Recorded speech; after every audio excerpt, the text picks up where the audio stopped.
Hello, family. Welcome back to Old Gods of Appalachia, here on Dork Tales. I am your game master for the evening, Kelle. I'm using he and him as my pronouns, and folks, we are heading back to West Virginia to see what is happening with the Sinclair sisters. When last we left them, they were in a mess of trouble, and we're going to find out exactly how they're going to get out of that pickle before they get jarred in. But before we do that, we should probably find out who our Sinclair sisters are. Starting with Christine. Howdy, Christine. Hello.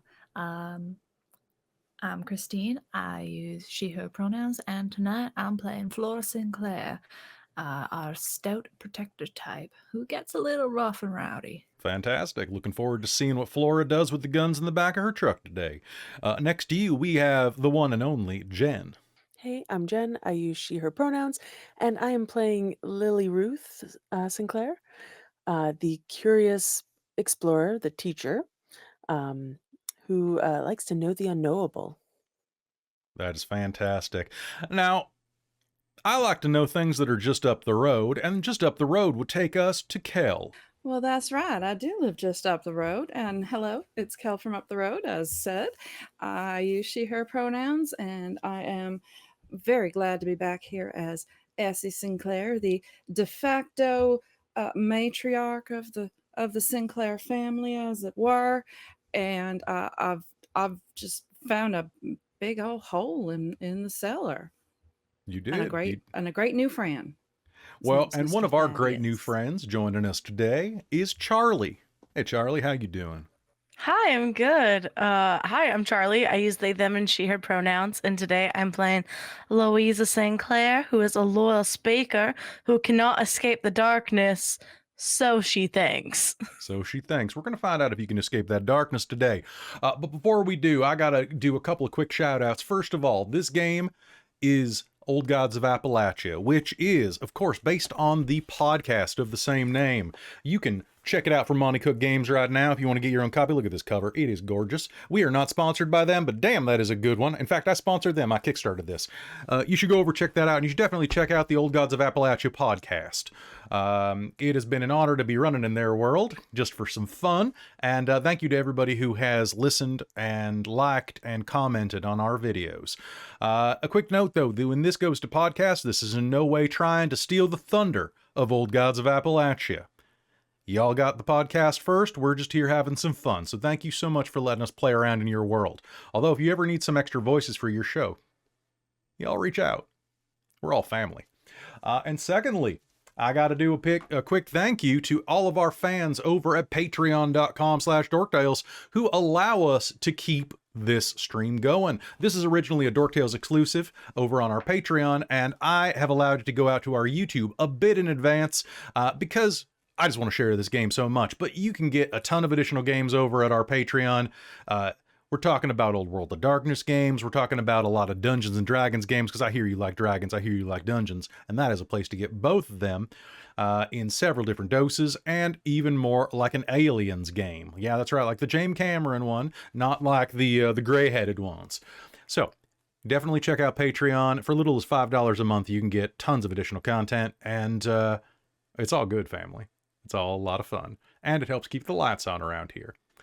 All right, so folks, we are going to be going into this game in just one sec. Thank you very much for watching. I hope you enjoy what we have. A quick note that it has been a couple of months since we have recorded, thanks to the holidays and some illnesses. I brought back a particularly nasty cold from my trip to visit my mom in Kansas City. So we are a little bit removed from the last time we played with these rules. The cipher system is new to me. I might make some mistakes. I definitely did in episode 1. So if I make any mistakes, feel free to leave a kind comment below telling me. But besides that, let's take it with a grain of salt. We're here for the fun, not for the rules. So with that said, y'all ready to start? Yee doggy. I do just want to point out that I did spend 4 XP on an advancement thing for extra effort. Fantastic. And what does that do? I want to do that too. It adds 1 to my effort pool, so if I spend then 5 points in a pool, I can reduce the difficulty of a roll by 2 steps. Oh, that's pretty handy. It's pretty handy. Yeah. Anybody else doing any experience expenditures before we hop in? Not currently, but All right. I do want to share one quick thing with those watching. Is that our chat has been basically talking about how who's got 2 guns and ready to help Russell move towards the light. That gal! God. Well, I think Jen's Miss Flora. contribution was, Flora, here's a gun. To Louisa, escape the darkness, Louisa. escape the darkness. Well, let's see if you can escape the darkness today on Old Gods of Appalachia as we begin our tale. And with that, let's jump into this. Bleak Hollow, West Virginia. It is beginning to get cold outside. In fact, it has been threatening a rainstorm for the past few days, whether or not you've been paying attention, or whether or not you've just been feeling it in your bones. Now, Otis Smith had been old since before he turned 20. He'd served his time over in the war. Well, came back even older. As he sat on his front porch, feeling the cold begin to worm its way into his bones, he couldn't help but look across the street. And it was there, parked outside of that churchman's house, that he saw there was trouble a-brewing. Otis Smith was a man who knew trouble, and he knew how to avoid it. A certified yellow-bellied coward. From the day he was born, he didn't get to the age that he was by running headlong into danger. And as he saw that girl sitting in the truck and saw the car that pulled up behind her, he knew it was time to be getting back into his house and shutting the blinds against what would come. As we push across that expanse, away from Otis Smith's house, as the front door bangs the screen shut, as his old basset hound comes up to sniff his boots, and he goes, "Go on, get!" and locks his door with a deadbolt, we push across the blasted, cracked asphalt that takes us back to where Flora Sinclair, a stout and sturdy protector, is sitting, watching the house that her sister, that her sister vanished into some minutes ago.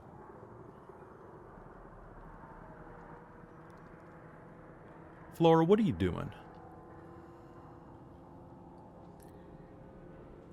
You just waiting? I think just waiting, but trying to pay attention and listen just in case anything seems like it's going wrong, or that Louisa was wrong. All right. A black car pulls up behind you. A black car marked with white sides. You can see in the rearview mirror that there's a siren on top of it. A sheriff's car. The door opens with a creak that you can hear through the thick sides of your truck. Do you have your windows down? I think it was cold out, right? It is cold out. It is definitely brisk. So she wouldn't have, but she'll start cracking the one so that she's ready to hear what this might be. But not so much that they could get in very easy yet. She's not sure what's going on. There's a moment where the door hangs open behind you and you see in your rearview mirror there's a figure there. You can't make out his features. The light of the sun is beginning to slowly crest the horizon, heading down for those trees on the western bank of town. And that glint is hitting that windshield just right. So you just see a silhouette. And then a moment later, a boot strikes down on the ground. And then another. And then a thick, long-limbed man stands up out of that old sheriff's jalopy. He reaches in, grabs a broad-brimmed hat, and puts it on. And then walks up to your car. Your truck. With every step he takes, you can hear the sound of those boots. Boom. Boom. Boom. And truth be told, he ain't that big of a man. Maybe 5'10". You know, not too much, about an inch taller than your daddy was. And about as stocky as he was, too.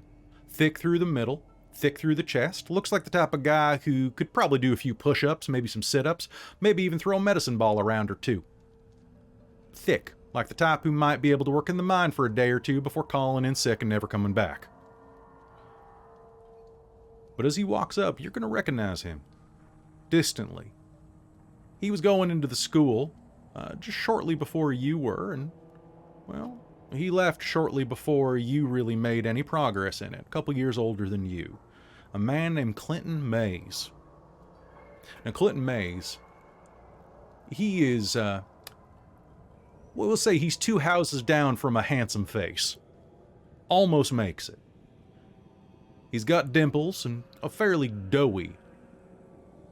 He kind of looks like what if Clark Gable had been left out in the sun just a little too long. His eyes are slightly crossed, and his eyebrows are so thin they are almost non-existent.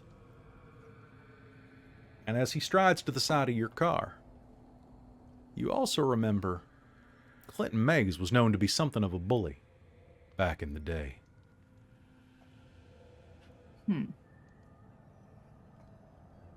Now I gotta ask real quick. Remind me again, the order of birth here. Now obviously, Essie was first, and Essie would know a thing or two about Clinton Mays. Essie's first. Flora and Louisa are twins. Mm-hmm. Yes, That's right. what we And, did. Then Lily-Ruth. and Lily-Ruth is younger. And then it's I think we all Geraldine had and an Amelie. older sister. You have Geraldine. Was Geraldine second? Geraldine was youngest. Geraldine's the baby. And It's Essie, yeah. Flora, Louisa, Lily-Ruth, Francine, who died, Ameline, who stole mom's money, and Yeah. then Geraldine. All right. Francine was the oldest. Then Essie, you would have more information about her, but you're all the way back taking care of a cat you found in the basement. So, you know bad stories. You know that he's been in a bar fight or two, and, well, that there was at least one barn dance that had to be canceled because there was a disagreement over, well, that's a different story, but let's just put it this way. There was an argument over a girl that led to somebody falling on an exposed nail. It was an accident, of course. Well, of course. And now, that same Clinton Mays, now a deputy, is standing outside of your car. He looms into frame next to your window and gives it a couple of raps with his baton. The window's partially cracked, and for a second there, you think it might break.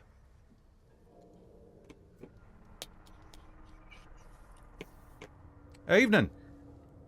Evening, Deputy Mays. Afternoon. Kind of on a cusp here. Just You a Flora little. Sinclair? That's right. Huh. Heck, girl, what are you doing here? Back from Mama's funeral. Oh, well. He takes a moment and swipes up his hand, taking off his hat, and he puts it over his heart like a gentleman. I was real sorry to hear about your mama. Thank you.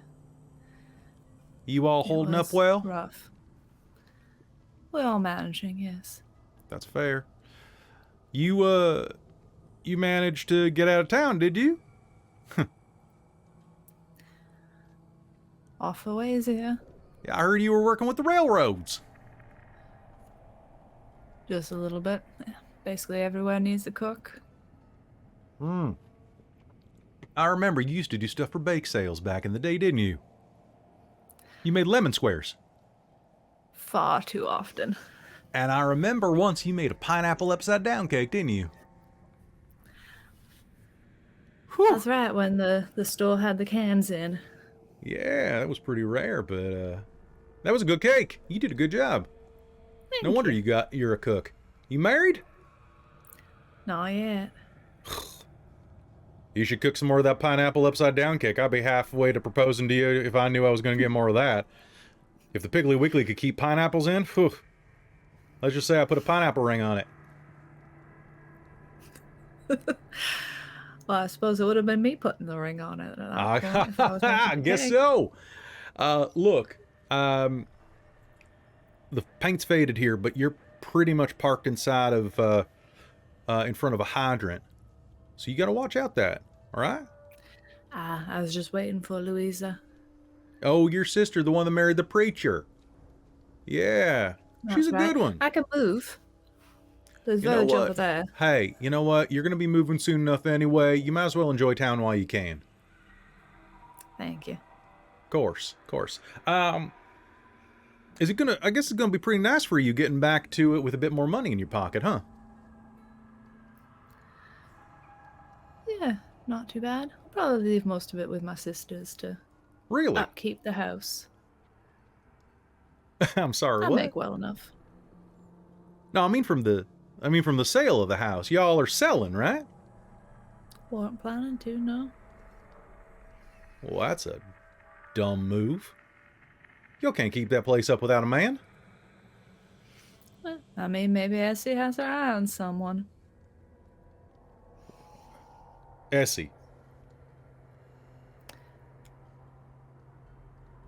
What? You think no man's good enough for my sister? I think that that no man deserves that kind of punishment. Well, I don't know. She makes a mean dinner herself. Think Yeah, she's well, less punishment than I would be. yeah, well, look. I think it'd be a smart idea if you go ahead and you sign those papers, okay? Selling the house is good for you. You don't need an old, well, style like that. Let the pigs out, you know? Go explore. Go see what kind of truffles you can find elsewhere. Eh? I'll keep your advice in mind. And when you say that, he reaches up and he grabs the side of the window that's rolled down, wrapping his little too thick fingers over the top of it. And he leans in real close. Enough that you can smell that it's getting a little nippy outside, and maybe he took something to warm him up that he might have seized from some kids earlier that day. Stink of... Yeah, that's bourbon. That's bourbon, all right. You can smell the corn coming off his lips. Now look here. You'd be smart to sign them papers. You girls spread to the winds. Ain't no place for you around here no more. Take the money and run. Just like your little sister. She's the smartest one of you. She got away from that witch of a mother of yours. You should follow her example. Are you threatening me, deputy? Lord, no, I didn't gotta threaten you. Good. Then keep your filthy mouth off my mother.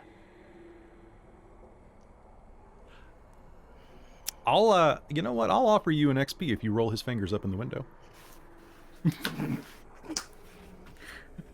Done. All right, who you giving the other XP to? Because in this system, remember, I can offer you an XP for something, and then you get, you actually get two. You get one for you and one for a friend. Let's go with Louisa. Louisa's gonna need it. Okay. All Might right. need to be backing me up in a moment. All right. And remember, you can spend XP to have other people re-roll dice. This is true. All right, so you roll your window up, catching his fat sausage fingers in it. He lets it. Yow! What do you think you're doing, you stupid bent?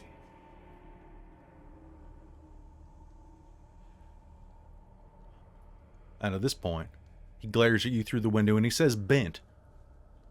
Well, you realize that it's getting a bit late at night. The sun is orange on the horizon, and this is the time that a lot of the locals walk home. And as he shouts that at you, there are at least a couple that you recognize distantly. There's Bonnie and Lydia and Stella, ones that you went to school with or were the, aunts and uncles. Well, not uncles, perhaps, so that would be Wallace. That you went to school with that are nearby, and they're watching this, and he notices at that point. He pulls his fingers free, leaving a little slick of blood on the edge of your window.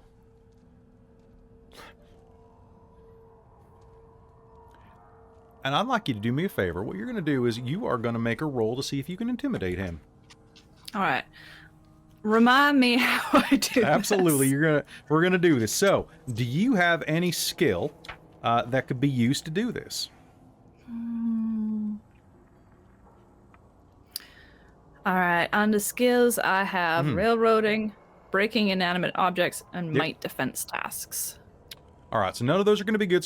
So you're not going to have your challenge eased at all. However, I'm going to ease it by two levels because you got a lot of witnesses right now, and you are just a girl in her truck. They don't know you got shotguns.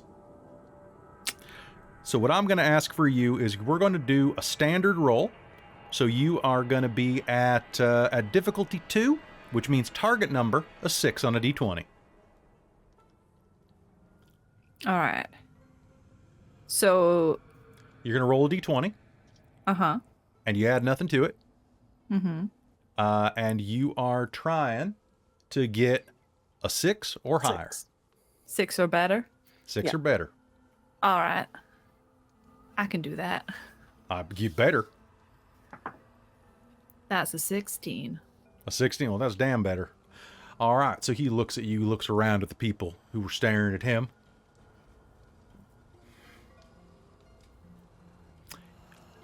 Miss Sinclair, you should probably watch yourself. And be a bit more careful when it comes to these devices. They're not designed for dainty hands.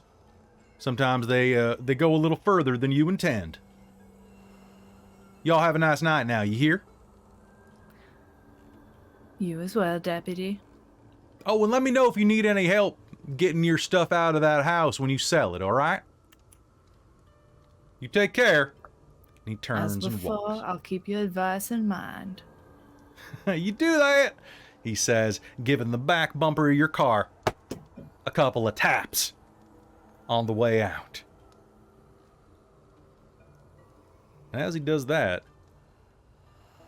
he starts his car and leaves.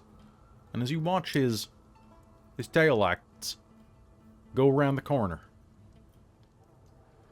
you wonder what the hell is taking Louisa so long.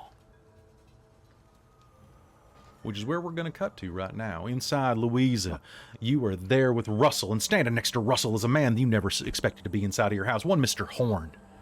The man who's trying to buy out your property, or at least your mama's property. He's smiling. He's smiling like he's got gold hidden under those long tails of that suit of his. And your husband, Russell, he's smiling even bigger. He leans into you. He wraps a hand around your waist and says, "Baby, we just got to make your sisters go away. We'll have a way. Think about all the good we could do with that money." I'm going to move his hand off my waist and take a step back. And I'm going to look at Mr. Horn and go, "Could you please excuse us? I'd love to have a conversation with my husband about our personal business." "Oh, yes, of course. I wouldn't mind at all. Please. I don't mean to cause any marital strife." "You ain't causing any strife. Just help yourself to a cup of coffee." Or you could come back tomorrow and we'll have a decision made for you. Capital idea. I wouldn't mind doing that at all. Russell, a pleasure. And, as always, Louisa, a pleasure. Mm-hmm. Please. You take care now. Of course. I'll see myself out. Once he leaves, I'm going to turn to Russell and I go, out of all of the things I've ever known for you to do, this has to be the most goddamn foolish one that you've ever had. Can Have do you me a ever met favor? my... Yeah. I want you to make me a defensive roll. Okay. That's just a D20, right? It is just a D20, and it is a might roll. Okay. So it will rely on your might, and the way this is going to work is this is against. He's not particularly physically demanding, so I'm going to say that. Well, then again, he's a little bit of a brute. So your target number is going to be 9, unless you have dodging or something like that as a skill. I do not. Okay, and before we go any further, Charlie, I just want to double check with you. How comfortable are you with this type of narrative? Oh, I'm good. Let's You're go. good with this? All right, so content warning. This is going to be some mild roughage between unwilling participants. All right, so give me that defensive roll. I got a 10. You got a 10. All right, you see it coming out of the corner of your eye. It's an open-handed slap. It was meant to put you either on your ass or under his thumb. What do? How do you defend yourself? I grab his wrist. He looks at you with shock. You don't. I look at him, and I like kind of throw his hand down to his side, and I go, "I've covered for you from day one in this place. I've had your back. I've driven you drunk. You preach sobriety to all these fine folks. We take their money and we buy nice things for ourselves. So don't you dare sit there and tell me how this money is going to go to good. The good to you is not good for me. Is not good for my sisters. Also, have you ever met my sisters? What do you think going away means for them? Like, they're not going to go anywhere." I'm your husband. You were my wife. I am my own person. That ring on your finger actually. says differently. I take it off and throw it at him.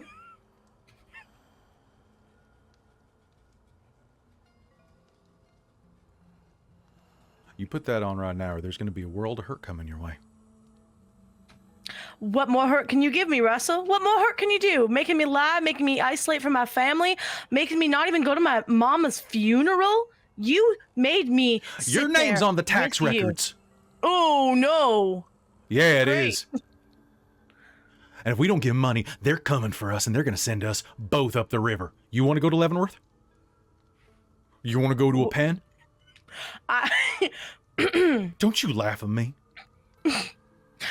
Russell, nothing that they could ever do to me up in a pen up in Riverworth would be anything worse than what I've dealt with you for the last years. I should have left you the day that Essie told me to. I should have left you when Flora told me to. I should have let Flora come in here and take me away instead of mitigating your emotions and believing that you could be a good man one day. Because you clearly can't be anything. And if there is a God, and I can't believe there would, there's no way that he would let me stay in something with you like this. Okay, I want you, tell me, what are your skills? Because that is a hell of a tongue lashing. No, what's a tongue lashing? My skills are deception, intimidation, and persuasion. All right, so now he is particularly socially demanding. I would say he's even intimidating. So, but we're going to ease that one step. I'm going to say that taking him on like this is going to be a target number 12 for you. You know what? That's fair. Let me find You can spend effort on this. I was like, I do have a thing. What's your thing? I'm just trying to find it in this very big book of ours. It's a very big book. And this is being funny. It is called... Sorry, stand by. My computer hates me right now. Absolutely. I'm going to cut this out anyway. You guys having fun so far? Okay, great. The beauty of not filming live. One of my things, well, I was gonna potentially say that after that, if I didn't hear that Louisa needed help, Flora was going to see if those girls she knows are still lingering, slowly walking by, and go just spread a little gossip about the dear Deputy Mays. Well, we're going to cut back to you in a minute, but I was going to say you were going to see Mr. Horn leave, and you probably would have a chance to show up. Okay. I've got a scene prepared for this. It's going to be based on this roll. Okay. All right, Louisa, I'm going to need you to make me that roll. Now, I'm going to knock it down by a step because, A, he ain't never seen this before, and 2, you got a specialty on this. So, you are going to have a difficult check. That is going to be a target number of 12. Okay. Come on, don't fail me now. Now, are you putting any effort in? I got 16.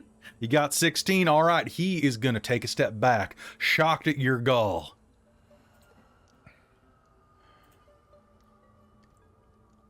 Baby, don't do this. You think what the community's going to think of this. You running off like this.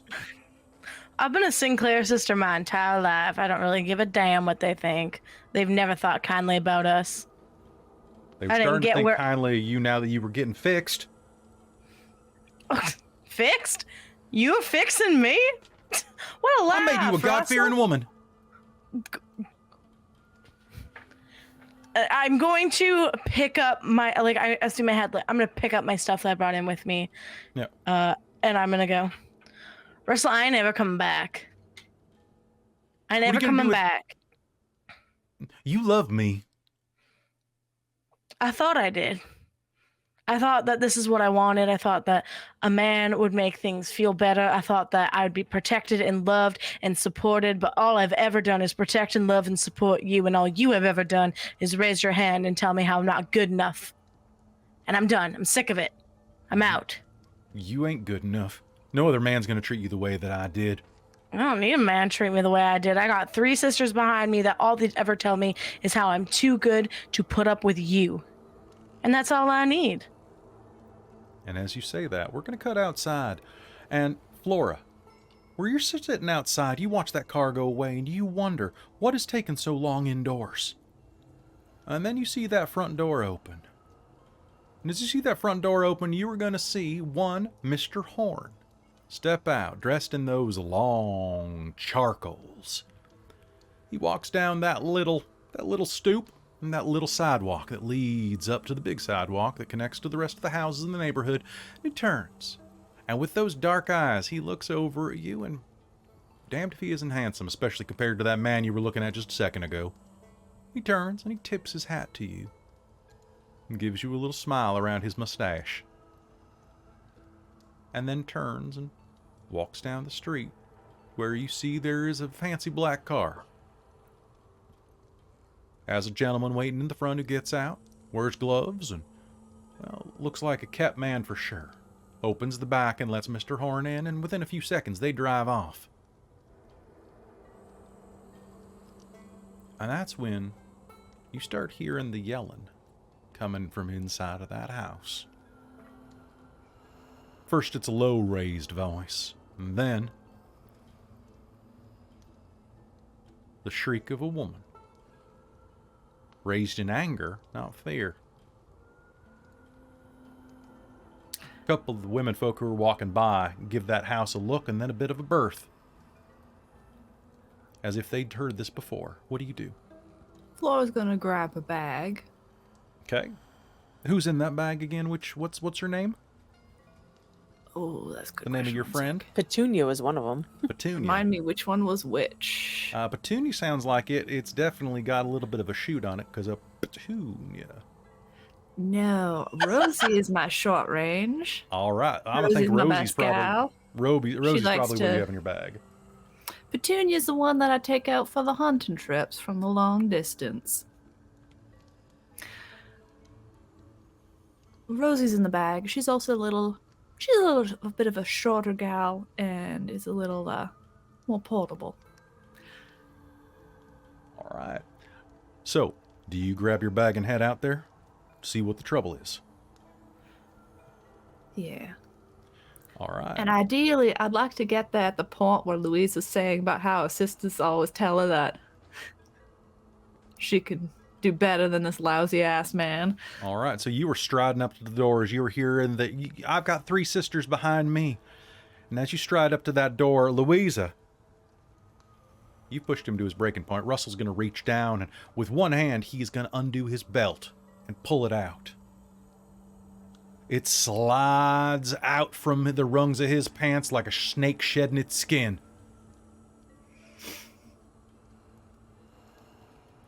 That the best you can do?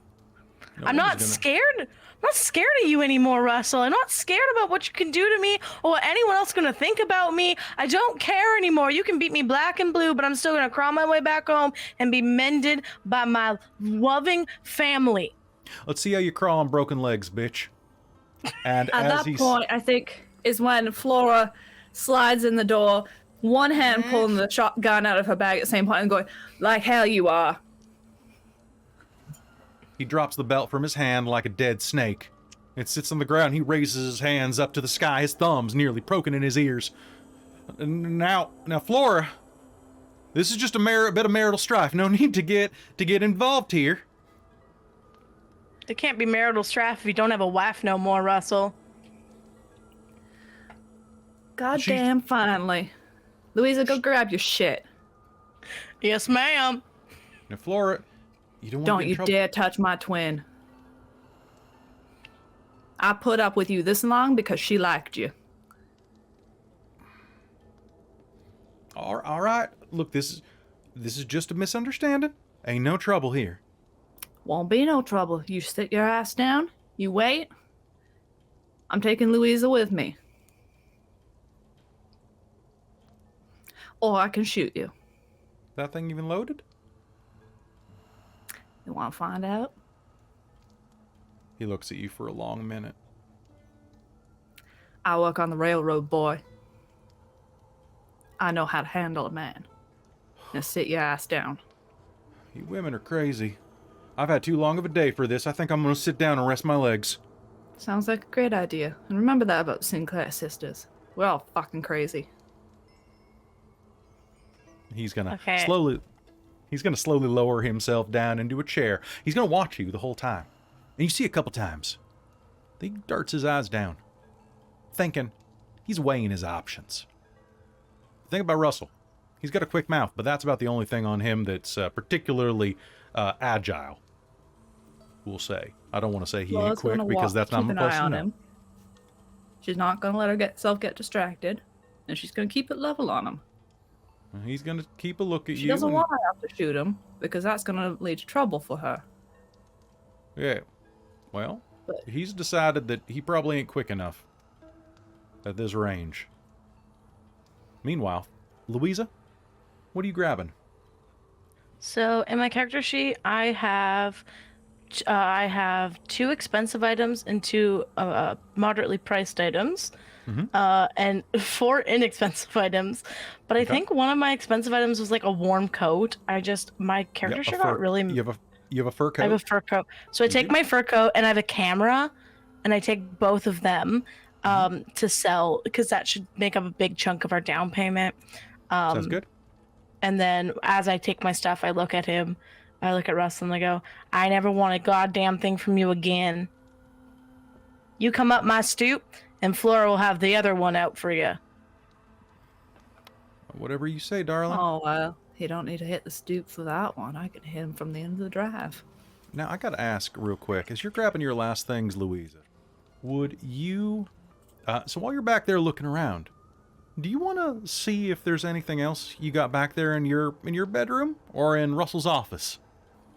I think I'm gonna go to the office to get my papers. I feel like he has all of my He does have all your papers. documents. He got your birth certificate. He's got your marriage license. He's got all that. Do you have anything that would help you with an investigation check? I have. I would say. Because I got to say right now, Russell hides things well. He always has and he always will. And the thing that he's hiding right now is particularly interesting to y'all. And I would say that he is hiding it intimidatingly well. As the type of snake that he is would. I don't have anything that would help me. Well, if you want to make a roll, you are going to be at target number 18 on this. And I can Well- use my XP to make it lower. You can use effort. You can use effort to lower it. Okay, I have 1 point of effort, so I'm going to use that to make it a bit lower. Okay, that sounds So good. you have to take 2 points out of probably your intellect for this. All right. Yeah. And I can't remember how edge works, but I was like, I do you're- have an edge in intellect. So your edge means that it costs 1 less, actually. Okay, There we so go. Okay. And then we're going to lower that 1 step for you, which is, I believe, how that works, but we'll double check it. Okay, so you are looking at a difficulty of 15. all right. Don't let me down, dice. Don't let me down. I got a 14. Oh, You can re-roll with XP. You can I'm spend gonna an spend XP an to XP reroll. to reroll. Okay. Believe in the heart of the dice, family. 15. Are you kidding me? You actually got a 15. I got a 15. Cool. All right, so looking around, you were going to check his office, and as you are doing that, you're going to look around. His office ain't too big. It was originally, you'd considered making this into, well, it was either going to be an office or a nursery, and, well, it's an office. It's got 1 desk in it. It's got a bookshelf. It's got old creaky floorboards. And as you're looking around, grabbing your things, you check the desk. You slide open that top drawer and you fiddle around, and the drawer beneath it is locked. You find the key pretty easy. Popping it open, it has all the files in there, all your personal details. And as you slam that top drawer shut, there's a weird sound that comes out of it. It sounds like something rattled around that shouldn't have been in there. It was mostly just pens and a pair of scissors.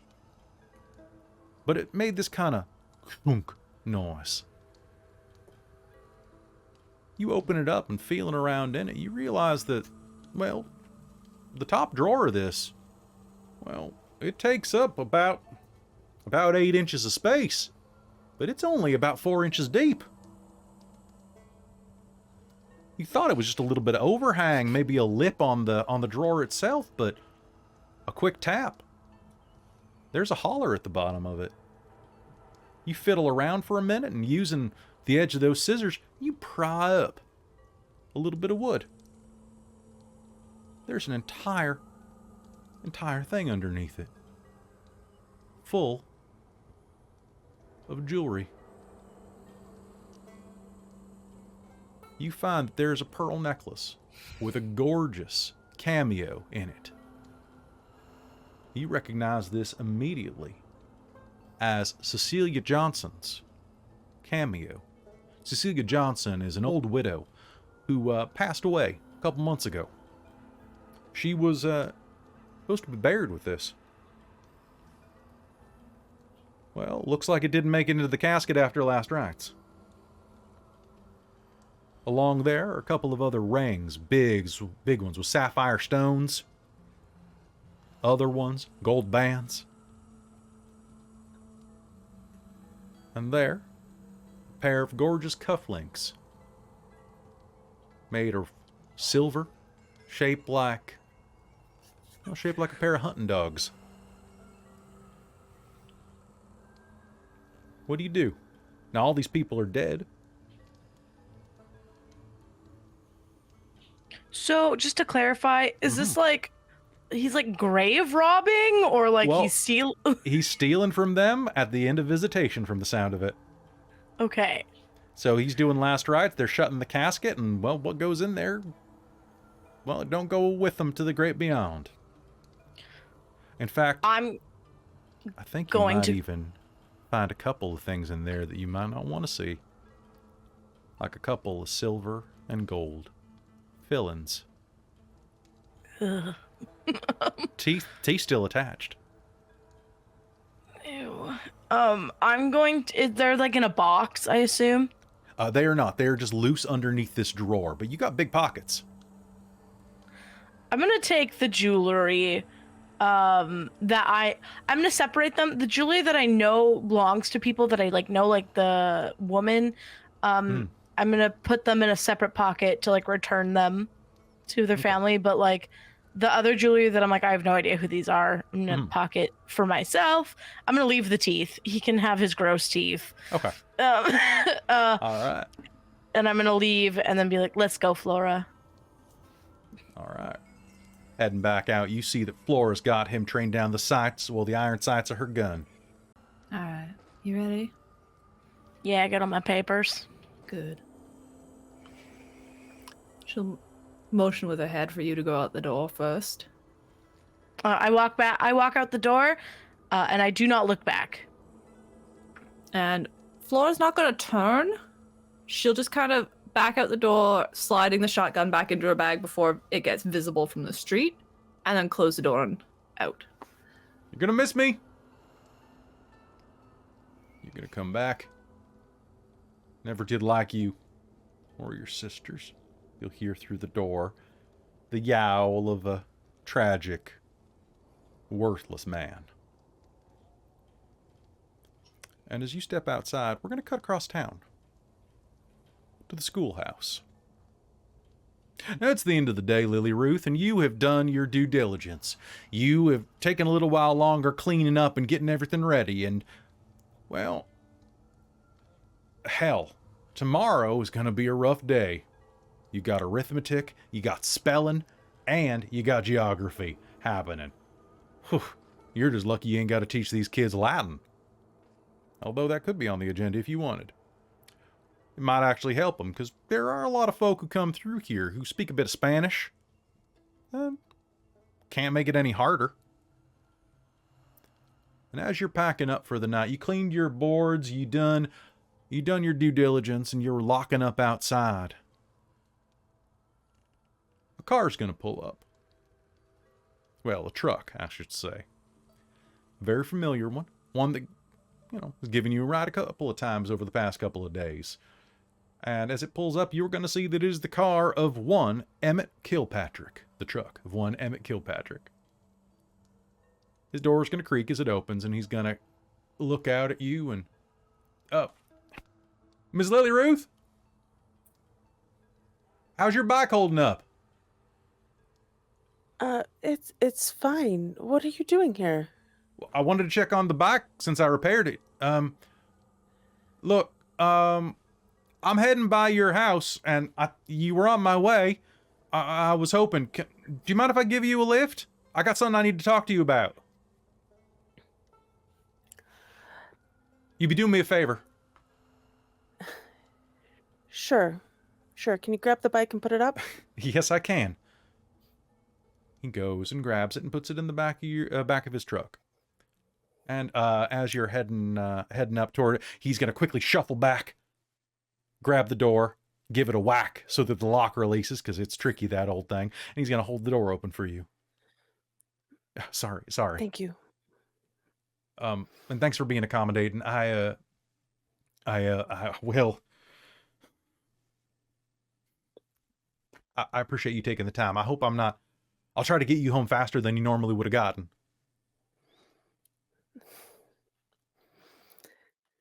Kind of gets into the cab and mutters to herself, "Sister's gonna love this." What? Sorry? Nothing. Okay. Now he's all nerves and freckles.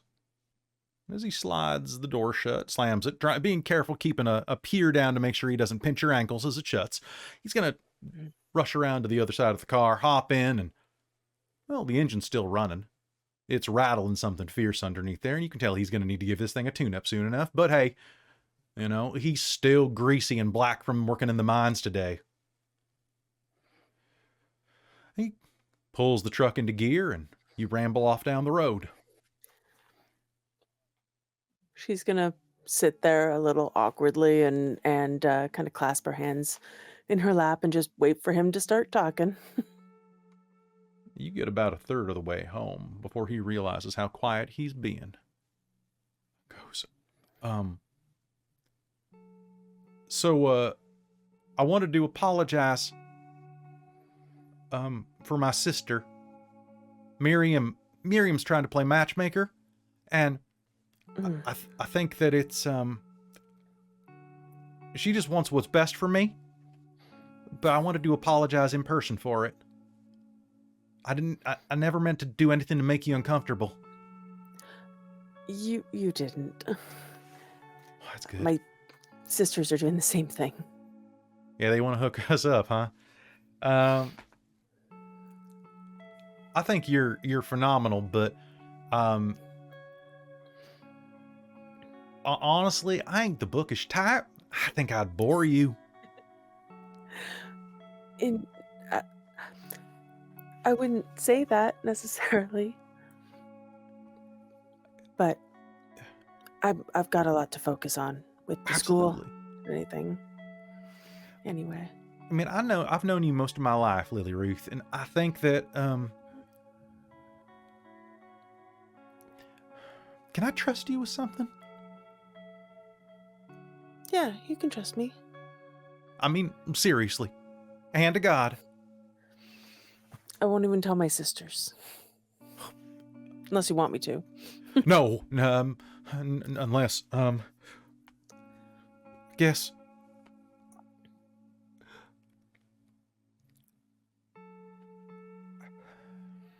How's Geraldine doing?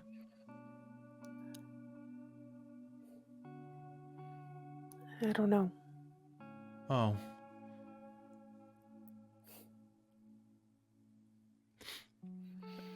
It wasn't too long ago that, Geraldine was in town.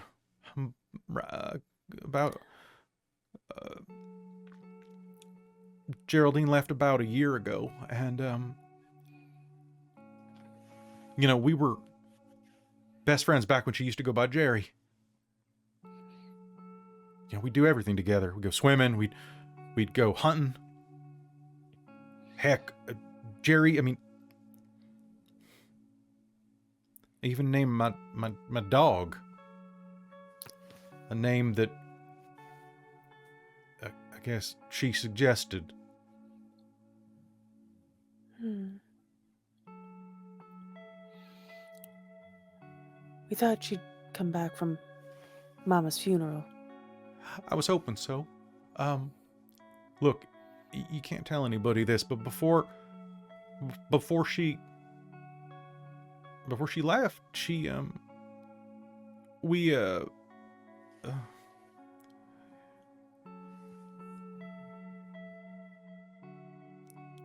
we had a talk about being friends, and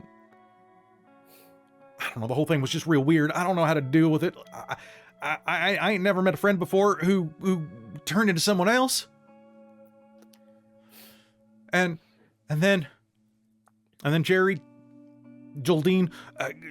kissed me, and I just got all confused, and I acted like a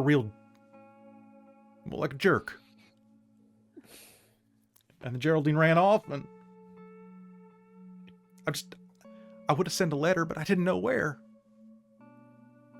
Hell, I would have gone somewhere if I'd known where, but I was too scared to go talk to your mama. Your mama was pretty scary. Mama was pretty scary, yeah. Anyway, you're real special, and I think you're a great girl, but I got the girl for you. Is that even something I can say? I know that all you... Yeah. I just don't know. I ain't never dealt with anything like this before. It's not in the good book, that's for sure. At least I don't think so. I gotta be honest, I ain't read it. I'm not much of a reader. I got through Genesis. Pretty boring. To be perfectly honest, I haven't read all of it either. Really? I would have thought you'd have the whole thing memorized. I prefer other topics. Yeah. Anyway, so I figured that well, Miriam was going to get on me until I had to take you out on a date anyway, so I figured I might as well preempt it by saying that I was going to offer you a ride home, and then maybe you could reject me because you got some beau back wherever you went to school or something, or I could give her some type of fib so you get off. Well, that's just not you, so that she get off my back.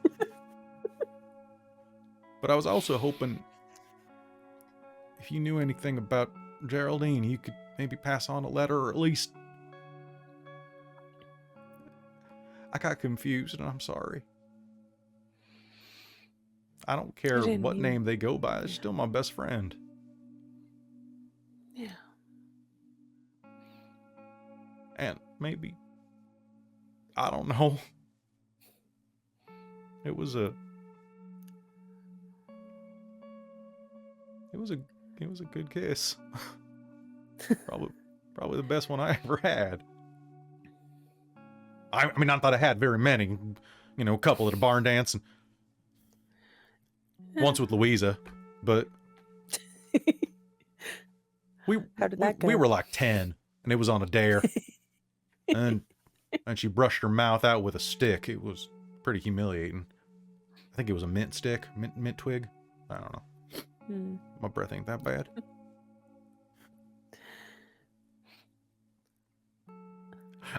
I can see if... No, I won't tell her why, but I can see if Essie has any information. She'd be the most likely one to. I'd really appreciate that. I mean, I've made a lot of dumb mistakes in my life, you know. Broke my mama's teapot. I accidentally ran over a squirrel once. I ain't never felt as bad as I feel right now about... I just worry. I don't worry about her out there on her own. Me too. I mean, I'm scared as hell that you're gonna say something, or... And I think I was scared at the time that it was gonna get around that... I don't even know what they say. I guess two fellas... I mean, even though... It's... God... So... Yeah. It's complicated. Yeah. You've been to the big city. This kind of thing? Is it normal? It's still quiet, but that's where people tend to run when they don't fit in places like this. Yeah. It's easier to blend in, disappear. I wonder if that's why she collected all them postcards of Paris and Europe and Budapest. I've never been to Germany, but it looks nice. Yeah, it does. Anyway, sorry to talk your ear off. I appreciate you letting me jaw at you like this. Anytime. I'm glad we could sort out the families. And if they keep giving you guff, I mean, for this conversation, I take you to the Bijo. You know, we could go catch a film or something like that as friends. Because you're actually a pretty good conversationalist. I hadn't. You're always so quiet. I hadn't realized. In a family like the Sinclairs, sometimes it's very loud, but yeah, try being a Kilpatrick. I'm sure. At least, I mean, there's jokes about boys being loud, and I teach in a classroom, and that's very, very true. Boys are very loud, but Fair. Girls are also loud. And sometimes it's easy to get lost in your own family, you know? Yeah, that's fair. I mean, heck, I've got, let's see, got Miriam, I got Sally, got my mama, got my aunt. I'm surrounded by women. I even got my dog. Yeah. Tell her Ruby's okay. If you If I talk get to a her, chance, I will. she named her Yeah. Ruby Debonair Pausington. Oh, what a royal name. I thought so too. And as he says that, he drives you down the little side road of gravel that bounces you up and down until you're in front of your house. Well, I'm real sorry to hear that you're spoken for, or that I'm not your type, or whatever. What are we gonna tell him? Let's get our lies straight at least. Decided. Yeah. That was I too fresh? Do you want to smack me? No, I don't want them to be mad at you. Oh, that's fair. Let's just say that there was Incompatibility? Incompatibility. Ability. Yeah. Yeah. Yeah. All right. I appreciate that. Thanks for being a friend.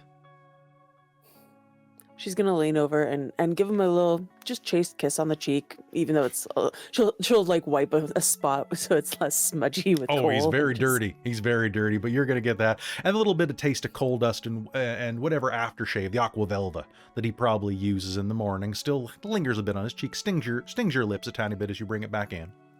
Mhm. Thank you. You're sweet, and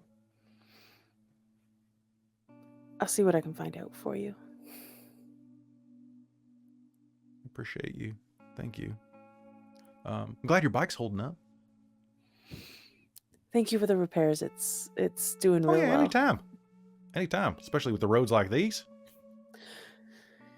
Yeah. Let's just say I owe you one for today too. So the next time you pop a tire, you let me know. Sounds good. Let me get that out of the Good car luck for with you. Miriam. There ain't no luck with Miriam. There's just surviving her. Pity the man that finally nails her down. Well, Nailing yourself into a hopefully he coffin. knows what he's getting into. Yeah, he'd have to be some regular Nostradamus. And as he gets out and starts unloading your bike, what I need to do is I need Essie to do me a favor and make me a D20 roll. Essie. Alrighty. Let me. So Essie, as we cut see. inside, you have been waiting all day to get a hold of your sisters after the morning you had. First, those eggs that you shared with them, but then after that, having to deal with that whole kerfuffle in the basement. Well, that was just Right. too much. Oh my god. I got a 19. You got a 19. No, that is a minor success. All Woo, right. just a wee So one. Hawkeye just that is absolutely great. So what is going to happen is you are going to glance outside at the exact opportune moment, looking through the drapes. You're going to hear this car roll up, and you're going to think, "Well, that better be one of them," because I'm getting tired Better be of somebody. checking. Right? I'm getting tired of checking every time something pulls up the driveway, or something comes near the driveway, or something rattles in the distance. One of those trains comes by. Everything's setting you ill at ease, and as you look up, you're going to look up just in time to see Lily-Ruth plant one on the cheek of Emmett Kilpatrick.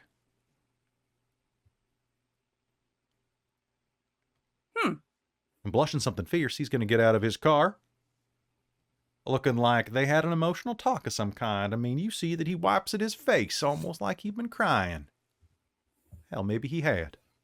But he's going to get to the back of the bed of his pickup, and he's going to pull out her bike and make sure it's shined up in a way that he ain't been shiny since he started working at the mine. He's going to set it down, and then, almost as if he forgot a thought, he's going to scramble over and open the door for Lily-Ruth.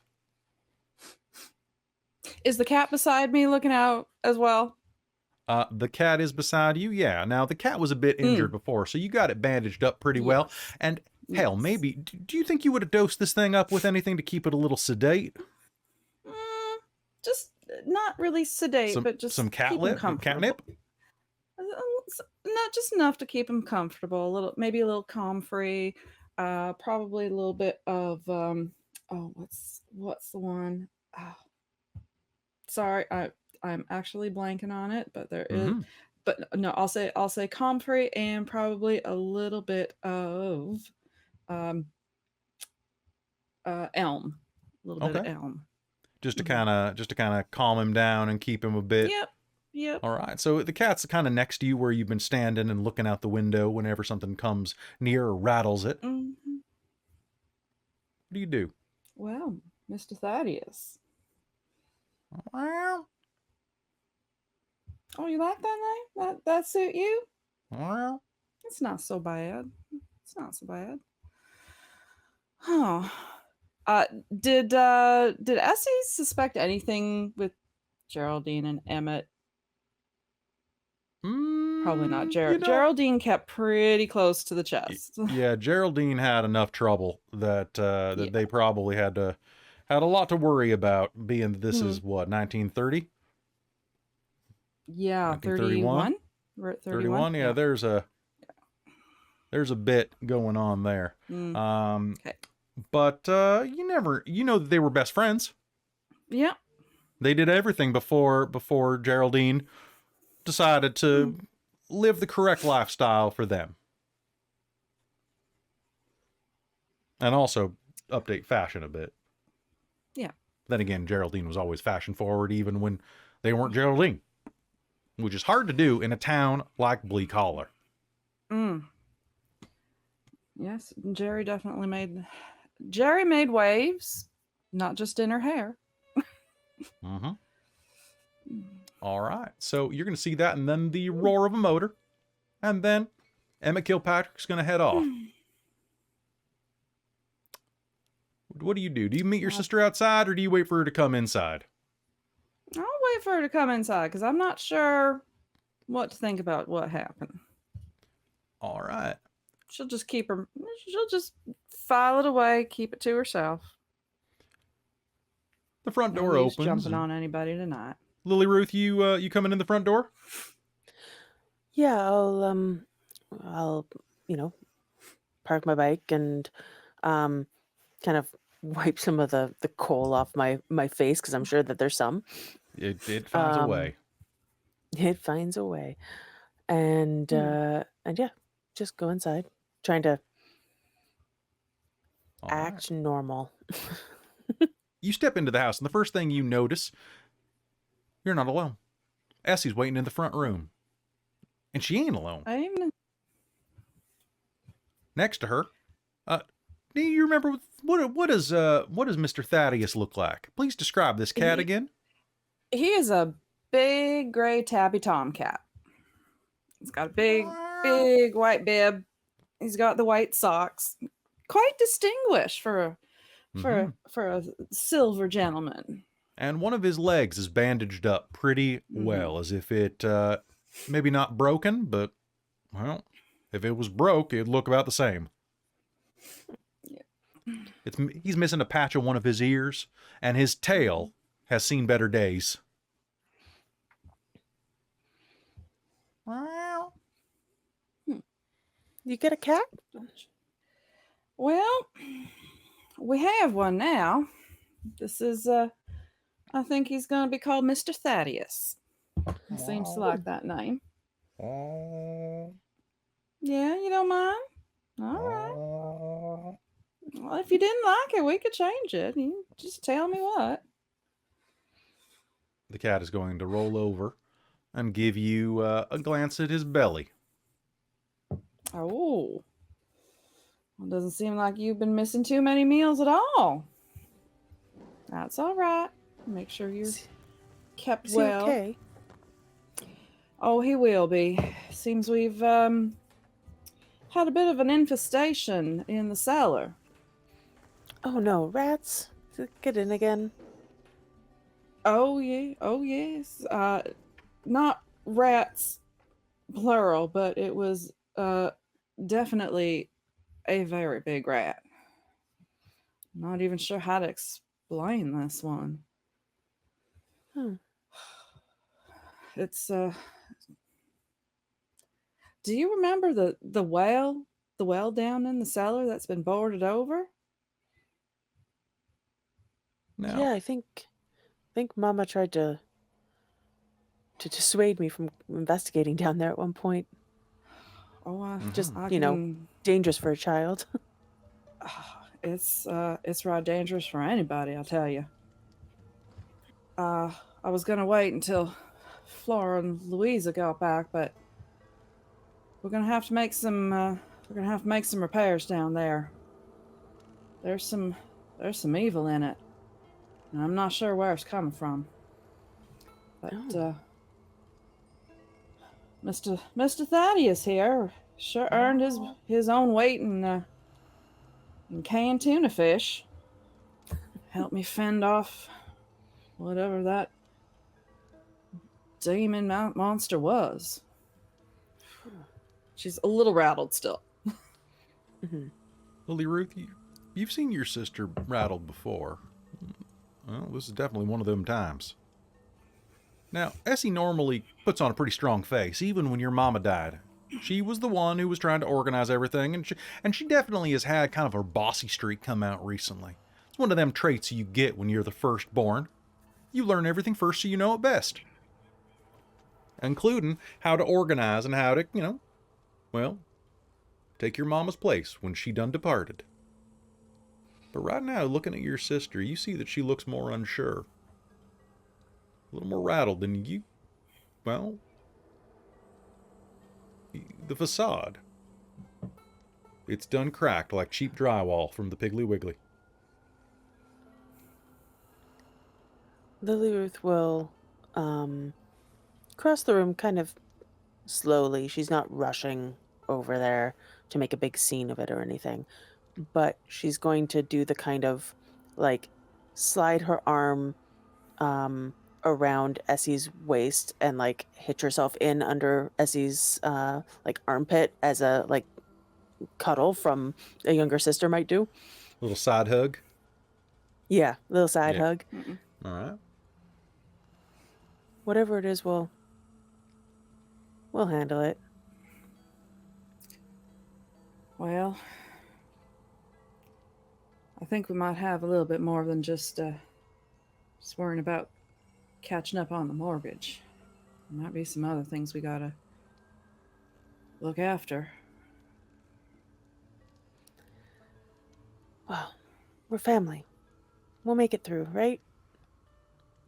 Well, We always do. we're gonna need to be together on this one.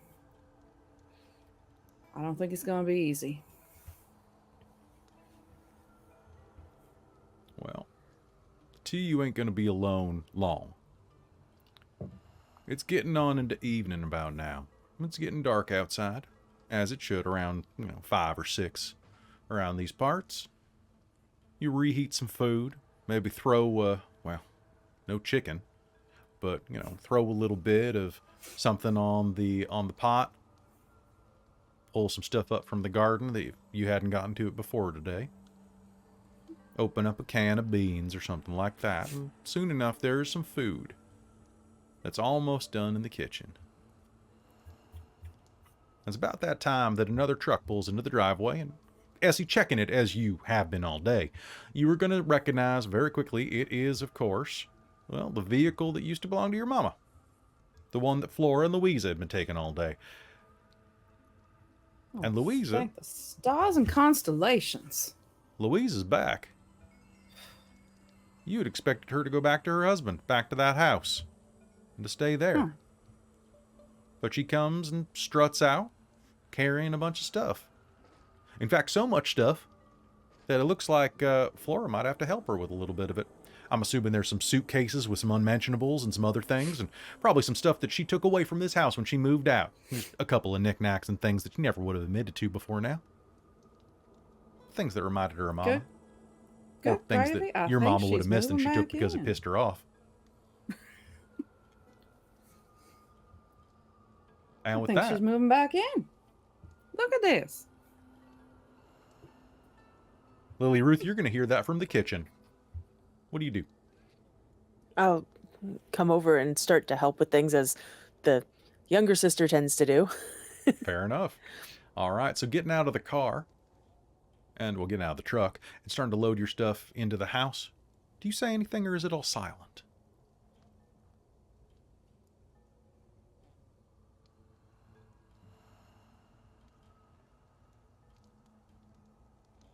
Oh, you froze. Y'all froze on me right there. Oh, there we You go. froze on us. Well, you froze on us. You froze on us. I'm still on. All right. Sorry, I asked put the whammy on everybody. I'm so glad that we all collectively had that for a second because I went, is my computer dying? We all kind of looked back and forth for a moment. Like, at the others. Yeah, I thought like my hearing aids had gone because I could see the box still lighting up, and I was like, "Oh, can That's I just great. not hear?" Okay, so what was the last thing I said that you heard? Getting out of the truck. Okay. Yeah. Yes. So you're getting out You of the just truck. switched to the description. All right. So as I'm about to yawn. All right. So as you head out there and help her get her things out of that truck, I gotta ask, are you all being silent and just doing this quietly, not talking about anything, or are you having a discussion as you usher her back into the house? I feel like anything that would have been discussed was probably in the car ride. In the What truck about the on rest way of you? back, because I don't think Flora would have waited to ask, so what was that Mr. What's-His-Face in for? Oh, he and Russell trying to buy the house and get rid of y'all, and it made me realize that I didn't want to be in a world where I couldn't come back to y'all.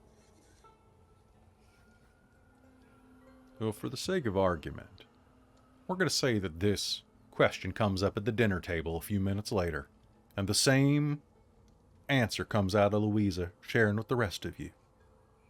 You've got your peas, and you got some split pea soup and some beans. You got a little bit of leftover cornbread. It stays pretty good.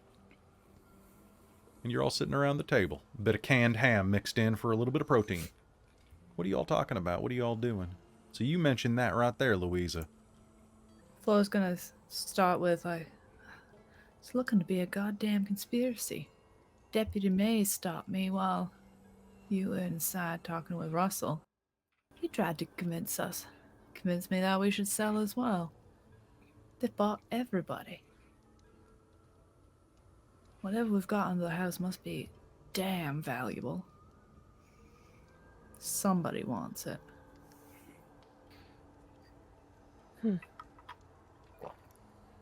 Speaking of what's in the house, I had to tell Lily-Ruth, but y'all better know. I don't even know how to say it. I don't know if it's something trying to get in, something that's underneath. But there's something that doesn't want us to get any farther. It wants us out of this house. And I don't know why. But we could very well be in some serious danger.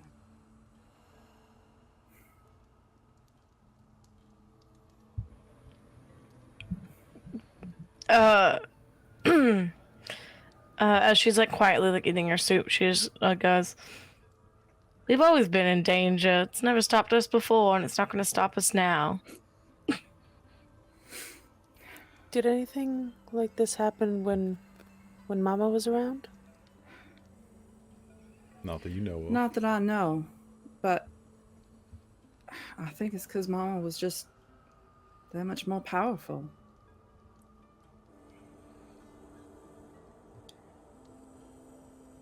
We need to find Mama's book. We need to find the family book. And of course she means the Sinclair family grimoire. Mm-hmm. Now, I would like everybody to do me a favor. As you're thinking about this, your family grimoire, and about other stuff, I want you to make me a roll. Now, I'm not going to tell you what it's for yet, but this is going to be an intellect-based roll. You're also, if you have anything that helps you notice details, particularly investigative, like forensic details or medical details, suggest it to me now, and I'll ease it up by a step. I have skilled learning science. All right, that'll work. As long as it's not related to hearing or noticing danger. This is immediate danger. This is a visual thing or potentially a tactile thing. Cool. So I want everybody to roll this in advance. Also, I did double check the rules a minute ago, and Louisa did spend 2 points of intellect. You subtract your edge from 3, and that's how many points you spent. So just so you know. All right. So with that, anybody who wants to can go ahead and make me a roll and tell me what you get, and I'll tell you if you succeeded. Okay. I got an 8. All right. No, you didn't. Oh, actually. Let me check one thing. That's All a right. 19. 17? I got a 14. 19. You got a 14. Did you say 14. 19, Flora? I rolled a 19. All right, now I need to know a question that's going to... I can't remember off the top of my head, but did you make it for the funeral or were you too late? I think I was too late. You're too She late. was. Then this is going to change how the narrative plays for you. All right. All right, Lily-Ruth. Of course. And Essie got a 14. Yep. All right. I'll keep that in mind. That is a 15. Oh, actually, 15. I said I was doing the science thing. That's right. All Which right. I'm trained in, by the way. You trained in? Yep. All right. And you did make it to the funeral. Yeah. All right. As you're thinking about this, Essie, you think back to the days before your mother's passing. It came quick. I mean, your mama passed away rather quickly. It was a little bit of illness that complicated with a stroke, and, well, the doctor said it could have happened to anybody, especially the way the people around here live. If it wasn't a stroke, it was going to be cancer, and if it wasn't cancer, it was going to be a mind collapse, and only 2 out of those 3 things were likely for your mother. That said, your mama was in good health before it happened. And the next day, she couldn't talk right. And the next day, she was gone. But you remember before that now, as you're sitting here, you had stuff to do around town. You were doing what Essie does. And your mama was withdrawn, spending more time looking through her book. And you remember one little conversation you had about how pretty soon she was going to have to get you caught up to stuff. She was going to need some help with something. When you asked about it in your kitchen while she was letting you cook dinner and she was pouring through her book, your mama sat there reading. And we're going to cut back to that, actually, as you're in your kitchen some weeks ago. One of these days, I'm going to have to get you out here helping me. You've been studying. Yes. You collect wolfsbane, like I asked you to. Of course, Mama. Crow feathers. Darn near got a whole bushel of them. Good. And you ain't touching any of... Oh, What'd you no, say? I was going to say the crows are... Well, I was going to say the crows are right friendly and generous with them when you offer them the little presents like you taught me. Mm-hmm. That's good. There was a peddler who came through town not that long ago, was trying to sell wolf grease. Oh. You hear about that? I might have heard tell, but not a lot Some of man us, comes and tries to offer you something like that. What do? Yeah, no. I don't want any part of that. Mm-hmm. And why not? That's a whole bushel of trouble that nobody needs to be involved with. There's a story about that not too long ago. Pretty close to here. Oh? Mm-hmm. Bunch of women in a place called the Clutch bought some of that wolf grease off a traveling salesman. They used it to get some revenge. Took on different forms. Well, one form. The Clutch, that's Ain't too far away. out past the tracks, isn't it? A bit further than that, but a place where a Yeah. lot of lost women would end up. I heard a rumor last Yes, time I heard was about out visiting some of the distant family, talking about how after the revenge, them women went on their way. But as young women do, they settled down. Sometimes these things pass down family lines, if you get my drift. I tried to spare you and your sisters similar stuff. I didn't want you to get... She gets quiet for a minute, staring Like out. what, Mama? Like you're letting the pasta water boil over. Sorry, Mama. Go back and turn it down a little bit. Take the lid off, let steam come out. Next year, gonna get your help and get you trained up. In the meanwhile, what I want you to do is do me a favor. Tomorrow night's Sunday. I want you to get somebody to give you a lift in town. It's Sunday night. I want you to do your usual. Go to one of Louisa's sermons. Just check on her for me. I will. I don't like that man. She got to make her own mistakes. I know. I think she'll... Well, I hope she'll catch on soon. You do me a You favor know how as well? stubborn she is. I want you Sorry? to take this with you.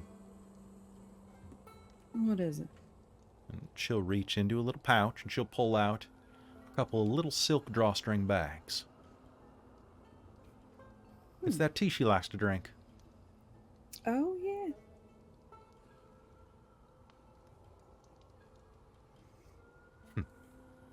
And as she slides it over to you, I want you to do me a favor. Do you have anything medicinal in your skill set?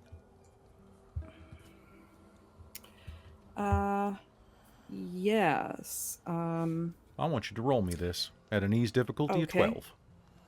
Yeah. Essie has gardening for... Herbs and potions will do it. What else?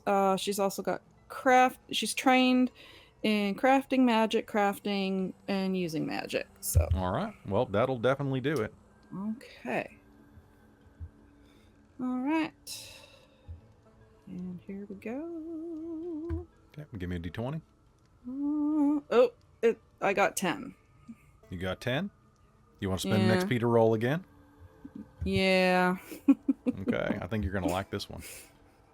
Come on, family. 17. 17, taking a look down at this 17. package. Now, it's usual. She usually gets you to go out there and check on your sister, make sure everything's all right. And yeah, she usually sends a care package along, but normally it's wrapped up. She has this type of herbal tea that she makes herself that Louisa got hooked on when she was super young, and even though they don't talk much after she moved out of the house, she still sends little care packages to keep her safe, usually once a month or so. As you look down at the herbs and the tea leaves, something suddenly clicks in you. You recognize a couple of them herbs. You recognize a couple of them things that, if administered to a lady once a month, will protect against certain unfortunate incidents with layabout bastard husbands. And as you look down and that recognition shows in your eyes, she looks up at you. You don't tell her. It's her mistake to make, but damned if I'm gonna... Darned if we can't help prevent it. She's gonna leave him eventually. When she does, well, she's gonna do it. This way she can come home, make a clean break. Ain't no Sinclair woman need to start her new life with a chain. Not to say that it wouldn't be a miracle if it happens, but if it does happen, it's going to be because of a miracle. Amen. You don't tell her. Never. Good. You go tomorrow night. All right? I will. I promise. Good. Because she's going to need that. She's getting that age. Yes, she is. It's about the same age that I had twins. Oh, definitely don't want her having that. Mm-hmm. Imagine two of him. Oof. can imagine two of her. Oof. Not just because she's twins. Essie, Yes, Mama. I love you, but your pot's boiling over again. Oh. Son of a biscuit. All right, and you headed back and you worked on that, and you're thinking back that your mama fell sick the next day. In fact, you came back from delivering the tea and sitting in the service and whatever lie you had to do to get into Louisa's hands, because obviously you wouldn't have been sitting there for the service. But you came back and your mama was already in bed. And the next day she was sick. And then, well, then it wasn't too many days before she was gone. And all the hubbubaloo and commotion, you ain't had much time to think about it since then. Mm-hmm. Except for one thing. When you got home that night, now that you think back and remember, there was dirt traipsed in the back door around your mama's shoes. You assume she might have been out to check on the chickens, but something about that seems a little off. And it ain't until you're sitting at the table right now, looking at the back door, where you've been so stunned you ain't had time to clean all day. And it's about that time that you remember that the ride to the walk to the chicken coop is over grass. Ain't not much mud to be had there. But that same trail of mud is what you trailed in earlier today. In your little adventure down below. You see the exact same little speckles of dust and dirt and mud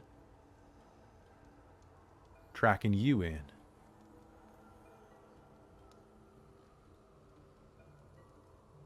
Now the rest of you were looking and seeing Essie's eyes gaze at the back door from the table. Of course, you got to go out the back door through the kitchen, as in any good country house. And she looks a little disturbed, a little far away, and you are in the middle of, well, whatever conversation you're having. What do you do? What are y'all doing?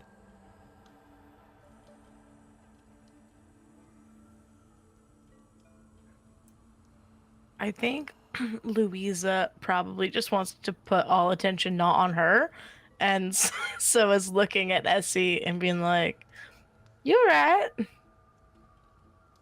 Staring off into the woods there. Ain't the woods I'm worried about. What is it? It's whatever's in the cellar. It's that well. I think whatever evil came, took Mama, came from there.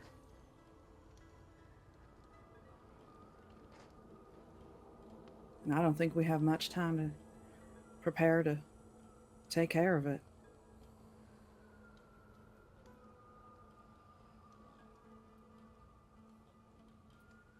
As you say that, everybody take a point of experience. Because in the distance, you can hear a steam whistle coming off of a locomotive. In the distance, you hear the steam whistle of a locomotive. The ground is going to shake slightly, and that happens in this part of America. You know, the ground's hollow, and people have mined a bunch of stuff out. So sometimes the trembling gets a little bit through harder than you normally would in some of the bigger cities or places that have, less hollers underneath them. But here, there's a rattle, and your plate slops a little bit of pea soup out of Essie's bowl, because she ain't eating much of it since she'd be looking at the back door. Sloshes on the table. The salt shaker's going to spill over. The cap's going to spiral off, spilling salt all over the table. Got to remember to throw that over your shoulder so the devil don't get you. The cap, little silver number, is going to roll off the table. Hit the ground and roll and spin around and around, pointing down. And it's that point that you all are going to hear a distant sound from beneath your feet.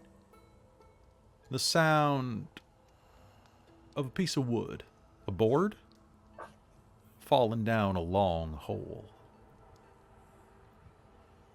and hitting something with a distinct reverberating echo. Something in the basement just fell over, and the cellar just fell over. And Essie's fully told us about what's happened down there, right?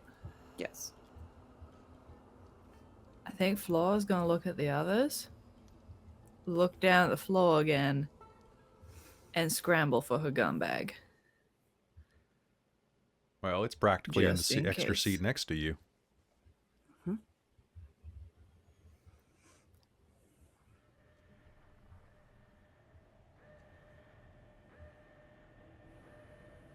What do you do? Louisa hears all this, and they would have never seen this, but Louisa pulls out a dagger that she has, All right. and it's just holding it out. All right. Sounds good. Essie's grabbing the salt cellar. All right. Well, I say salt cellar. It's probably just a big mason jar full of salt. Oh, no, it's a salt shaker. It's a proper salt shaker. No, With a she's got the full, oh, she refill. got the full one with the Yes, kosher the salt. mason. It's a mason jar full of Of salt. course it is. Mm-hmm. A Golden Harvest mason jar. Lily-Ruth. Yep. Okay, so if I have to, I only have 1 XP if I need an XP to make this happen. But Mhm. given that I am younger than the others, I figure Geraldine and I were perhaps a bit closer. Yep.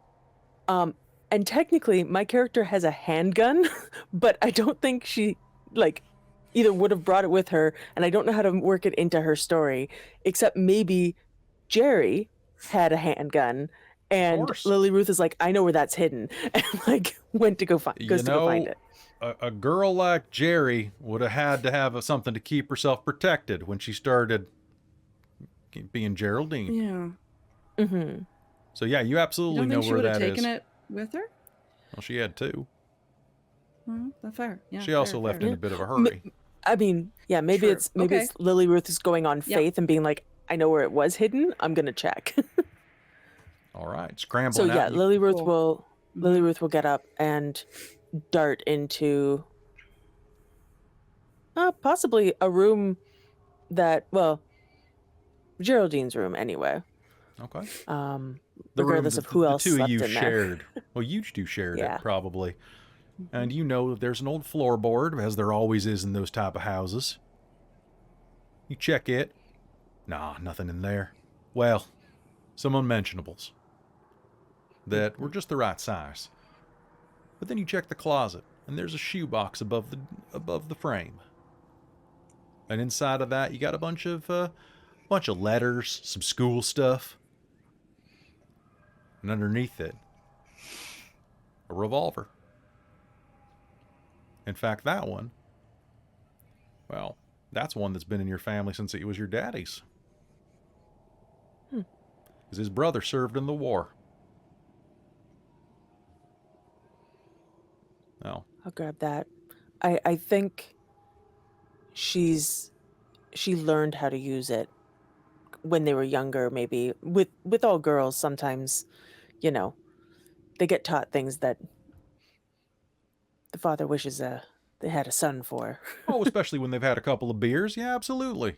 Come on, girl, come out here. Your daddy said, come on, let's see if you can get this Yeah. lined up. Come on. I got my beer cans up here. Uncle Pete, you look at this. She's sharp-eyed. Come on, Lily-Ruth. I want you. You see that? You see that Alamo can? All right. Now I need you to think it's a And- crowd. And Lily-Ruth wanting to be like her big sister Flora was like, yes, I will aim this gun true. Yeah. So I check it for bullets and All right. It does have bullets in it. head back out to the rest of the family, All right. holding So a gun. Like, All right. All right. So you all head out. You all are in the kitchen right now. What do you do? What's the plan?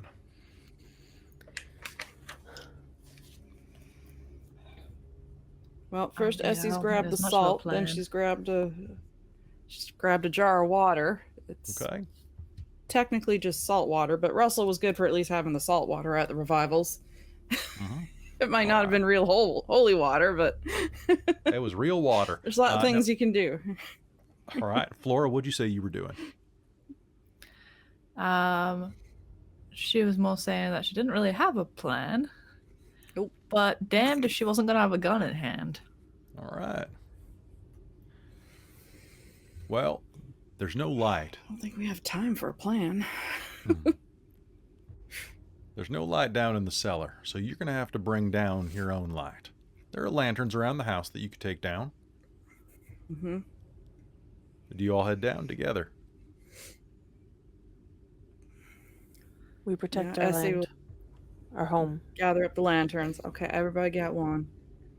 Yeah. Yeah. We'll light them, because if nothing else, you can throw it at whatever's coming and light it on fire. Let's try not to burn down the house while we protect the house.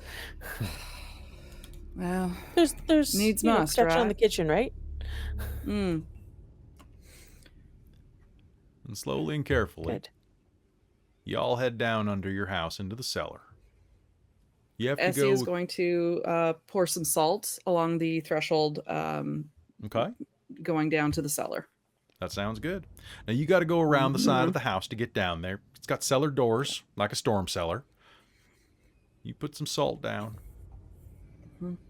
The rest of you being careful not to break that line. Yep. Of course. Meanwhile, people who maybe don't believe as much like Louisa think, well, maybe you should put down a line of pepper too, just to be safe. But she don't say it. You know what? Do you say that? No, because I you don't want an think she XP? has.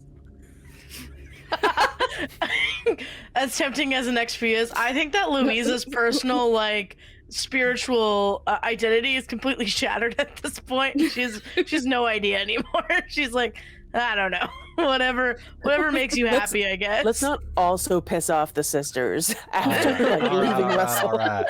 Yeah. All right. Matthew McConaughey says you don't got to do that. All right. All right.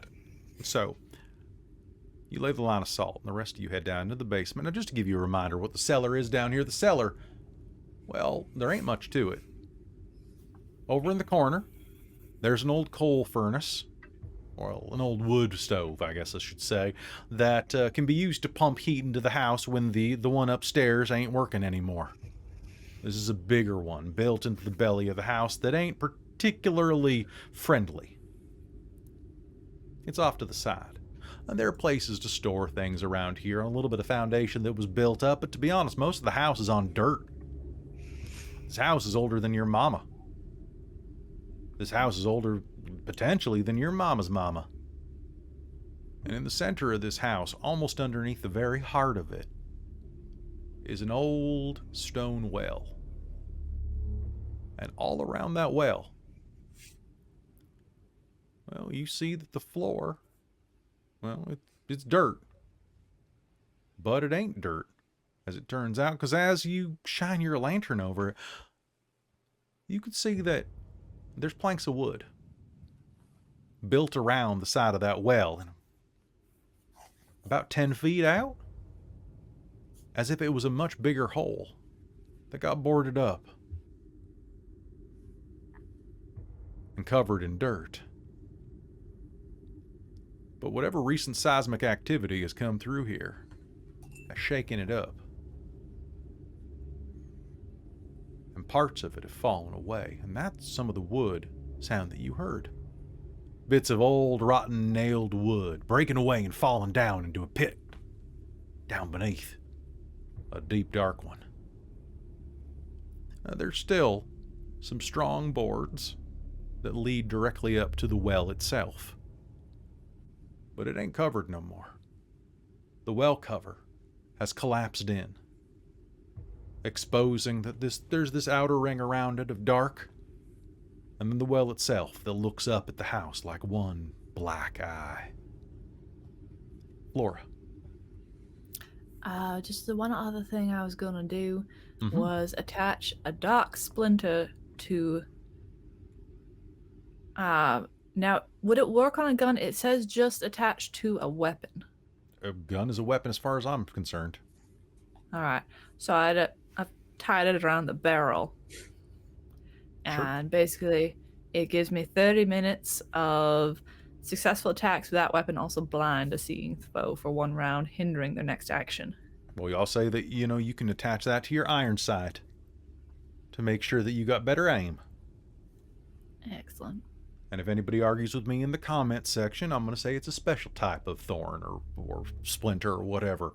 It's one that's not in the book that you're reading. It's in a special book that I have. It's a different printing. I got it from our this is family. a level 3 cipher. All right. Well, all right. You're going to attach that down there. Hey, who has the void eggs?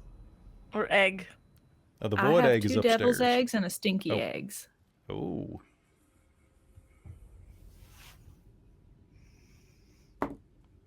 And as soon as you step down here, a lot of you are going to feel your breath catching your chests and then come out cloudy.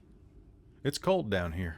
It's cold outside, but down here, whew, you could make ice cubes. And it's getting colder with every step you step inside of the room. In fact, you can see that the well, it's sweating. What do you all do?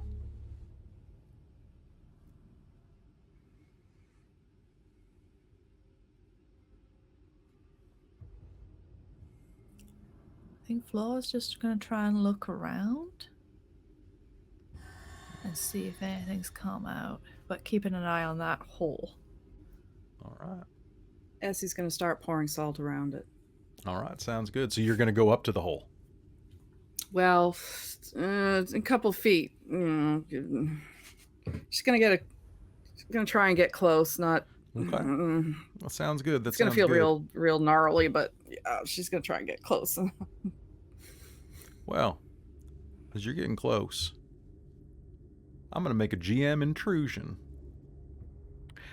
You step close and you try to keep your footing, but it is dark in here. And the ground is dark, and the hole is dark. And you dangle some salt around, and as you do, your foot is going to slip. I want you to do me a favor, and I want you to make me a speed roll. While she's doing this, can I use applied observation because I can study a location for at least 1 round? Oh, yeah, you can start doing that. Yeah, absolutely. Cool. Thank you. I will spend the points. That sounds good. All right, so you're going to make me a speed roll. This is going to be at a, we'll find out what you roll. We'll see if it works. I rolled an 11. Oh, an 11. Well, that is unfortunate for you, my friend. Who Ooh. are you going to give a point of XP to? Okay. To Lily-Ruth. All right, Lily-Ruth, you're going to gain a point of experience. And as you were looking around the basement, keep an eye. I need to know who is the closest to Essie at this point, because Essie is pouring salt around the edge of this well, getting close, about 5 feet from it. And as she takes a step, there is going to be a little shift, and some of the dirt is going to fall away down this hole. And what's going to go after the dirt is her foot.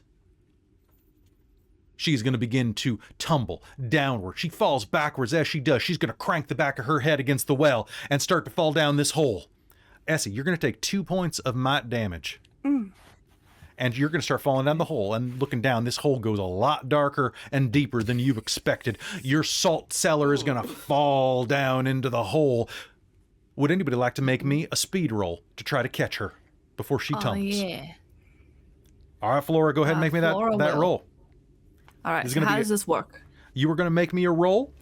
It's going to All right. use your speed stat, so that means if you're doing any effort, it's going to come out of that. And it is going to be... All right, so that comes out of the pool? No, this is just a regular roll, but if you have anything that, like quick reflexes, this will count.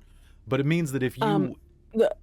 Well, what she was asking. If you what's want the to spend stat? effort, well, yeah, if you want to spend effort, you don't add anything to the roll. But if Okay. you want to Mhm. spend effort, then you spend points out of your pool to use the effort to ease the roll. All This is right. true. And It if you takes have the an difficulty down. edge, then it costs less. Because yeah, definitely building this sheet, I really didn't understand. Because there's a big Mhm. box, but then there's a pool box All and the edge box, and I don't know what Totally. goes in the big box. Totally. So here's the way it works. What is your speed edge? 0. 0? Okay. So that means you're a pretty slow character. So first off, to catch her, what you're going to do, you are against a target number of 15. All right. So what you could do if you'd like is you could spend 3 points out of your speed pool temporarily. You'll regenerate it Okay. on sleeping or resting, and that will lower your difficulty from a 15 to a 12. All right. Let's do that. Let's do it. All right. So you're going to spend some All right. effort So I'm on guessing this. the big boxes then are what my current amount is after the minus, and the small boxes are the maximum. You can Basically. do it, or you can do it either way, as long as one or the Yeah. other. I did it the other way because it has pool labeled down below, so I think of that as like the pool I'm using from. But that's just me. That's So you See, can I think of that as that's how much I can have, and then up above is where You're temporary. what I currently either way have. works. Either way works so long one as you're is consistent. one is max, one is current. So, all right, give me a d20 roll. And you don't have any skills that, or you're not trained in anything that would be speed related, right? It's all Fast hands. fighting, Well, Swipe. what, which is a quick, agile melee attack. I will ease that by 1 because you're swiping to grab her. So that takes 1 speed point. Okay. So that I go down by 4 then? You would go down. No. So do you that? would go down. Yes, down speed by 4. Okay. So 1 second. Yeah. Let me just make sure that's. Down speed by 4, and then your You're at difficulty target 3 number is now, 9. which means your target number is 9. All right. So you're rolling a That's d20. You got a Very 50-50 shot doable at for this. me. For Christine, yeah, probably. Haha, 17. 17. Oh, you didn't need to spend anything at all. All right, lunging forward. Flora is going to grab Essie. How are you grabbing her so she don't fall? Her ankle's falling in a hole and she's trying to tip backwards into this hole. Well, what's Essie wearing? This What's Essie shirt? Yeah. Flora's gonna grab the front V of your shirt between your boobs. Mm-hmm. All right, you grab her between Yep. the bosoms and there is a Yoink. cataclysmic ripping sound. But there's also not the sound of a fallen sister. And she's gonna just yank you forward, not caring if you fall in the dirt or Oh, she anything like was. that. She does. She falls in the dirt and gets a bit of old muddy rat blood on her. Blood is dribbling down the side of her head. You okay? I will be. Damn sight better than falling down that hole. Lily-Ruth, you were keeping an eye on the surroundings here. Mm-hmm. Now, I know you got a problem with hearing, Mm-hmm. but when you're investigating like you've been doing, sometimes you lean a little bit on your deficiencies. And there's one thing you're noticing right now with your extra care that you're paying. You're used to not hearing things. But the thing you're not hearing right now is that salt mill, that salt jar, hitting the smash. 10 seconds later. And you know from your schooling, that is one hell of a drop.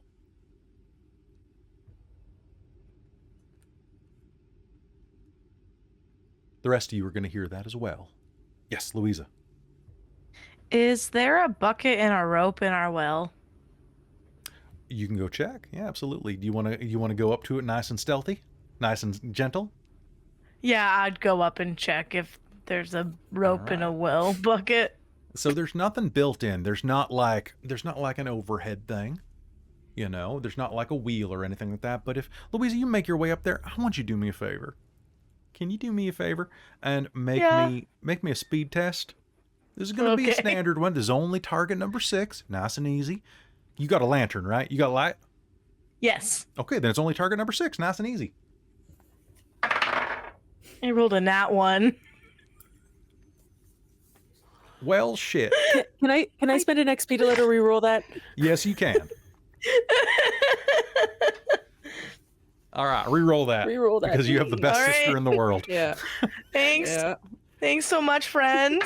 Best sisters. 17. 17. All right, you are going Lily-Ruth to... like reaches out and is like, careful, careful. And Thanks. look, Thank you. Your foot was hovering over a hole. Ooh. You make your way around the side.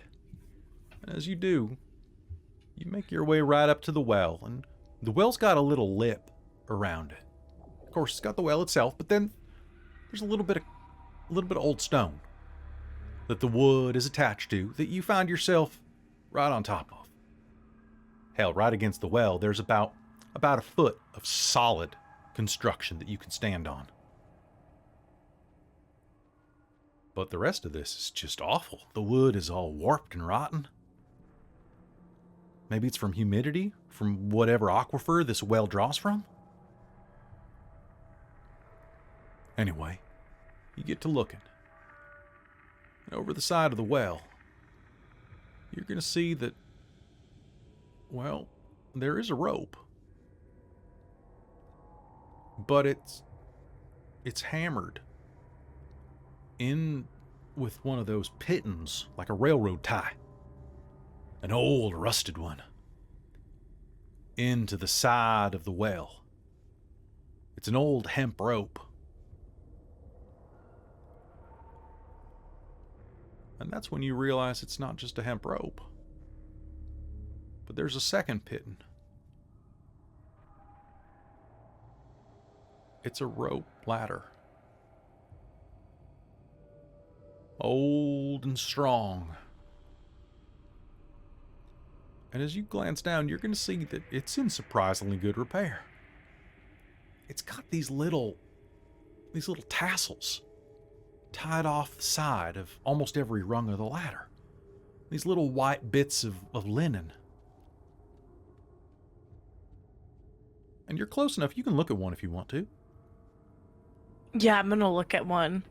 It's got a strange little mark on it. Like the kind of stuff that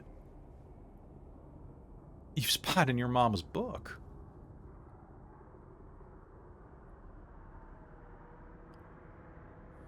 Is it the pages? It ain't the pages. Or is it...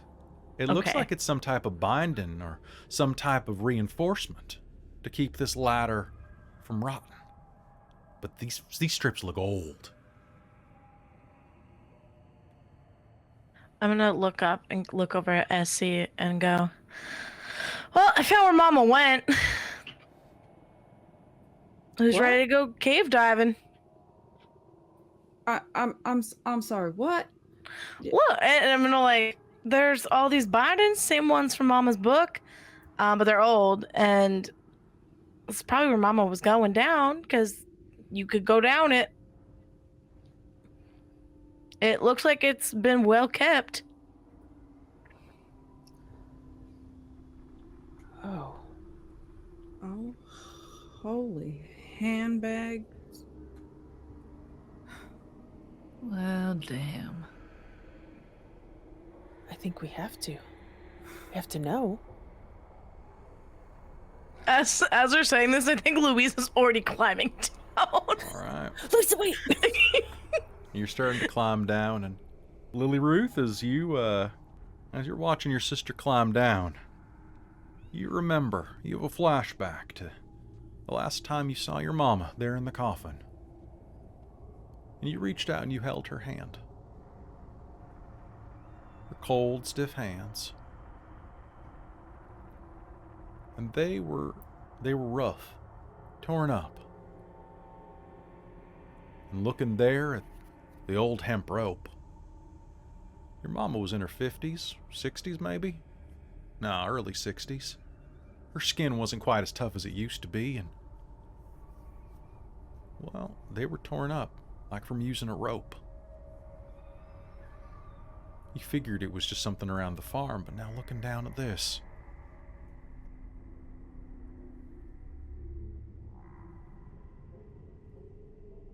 This was one of the last things your mama did.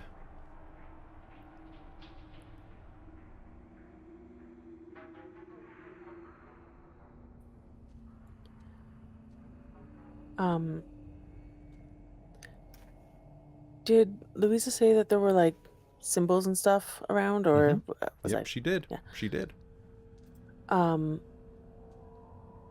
I look at those? Absolutely. Taking a step forward, you can follow the same path. And basically what's happening is, on the inside of this well, there's an anchored rope ladder. And about every rung, there's a piece of white cloth about the size of, like if you tore a business card in half, long ways. And on it is old stitched lettering, or symboling. Like someone took a needle and thread at one point and very gently inscribed symbols. One of them kind of looks like a half moon that's winking at you. Another one kind of looks like a triangle, but bent in the middle.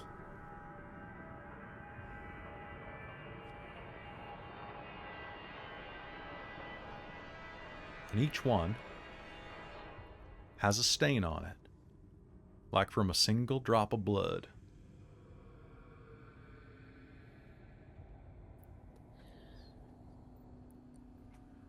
Let me know if I can do this, because it does specify spending 1 minute. But Okay. as I follow Louisa, because I'm going to follow her, can I examine those symbols, that writing, and use my decipher ability? Sure, you can start doing that. And Essie, are you Cool. going down in the hole? Yeah, everybody else is. I mean, we got. But Alright. yeah, I think she kind of knew when she fought the rat monster that it was going to mean going down there. Going down. She's kind of been avoiding thinking about it, but Alright, she so knows Essie, I'll say they you're gotta alright go. on top of Louisa. And Flora, what are you doing? Lily-Ruth's hanging over the well looking at these symbols. I think she's getting ready to go down. And as you're getting ready to go down, do you have a light on you? I'm assuming that... No. I think whatever lanterns we took down is all we have. Alright. Lily-Ruth would still have one because she's looking at the symbols, at least. You know, the thing is, your mama died of stroke. And this strange thought comes over you, the thought of all that salt falling down into the pit. How far that fall must have been. You look over the edge, grabbing Lily-Ruth's lantern for a second. Now, the edge of this well is got a number of outcroppings. The thing is all higgledy-piggledy, kind of weaving back and forth a little bit like a drunk caterpillar. At the edge of the light, a good 30, 40 feet down, you're going to see a little ledge. And on it, lying there, damp and stuck to the side of this sweating well, are a few pages of a very familiar looking book.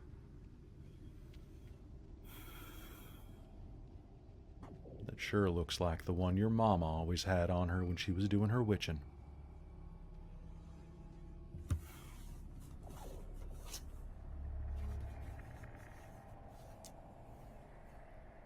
As if outside the well, maybe, just maybe, when this floor fell through, she dropped it down to the deep to be forgotten. And as you're looking down at those pages, Lily-Ruth, roll me that decipher. Okay. It's a intellect roll of difficulty 3 or higher based on the complexity of the language or code. So This, I'm let me going to know if say it's that this is a difficult code, so you're going to be going at 12. Okay. In that case, I am going to spend 2 points of intellect to lower it by 1, so it's 9. All right. Because I have edge of 1. Sounds good. That is a 9. Beautiful. Is there anything I can? Oh, okay. She doesn't need my help because I was going to say Essie Essie and you're actually slowly does have climbing down the hole. crafting magic. Yeah. So as you're looking at this Lily-Ruth, you're going to see that it's to reinforce this. It's some type of reinforcement spell. But what's more, you're smart. You recognize this fabric. This is old flower cloth. This is the kind of cloth your grandmama used to make your dresses out of. That type of cloth that you ain't seen in years. Not this brand. This has been here for a generation or two. Yeah.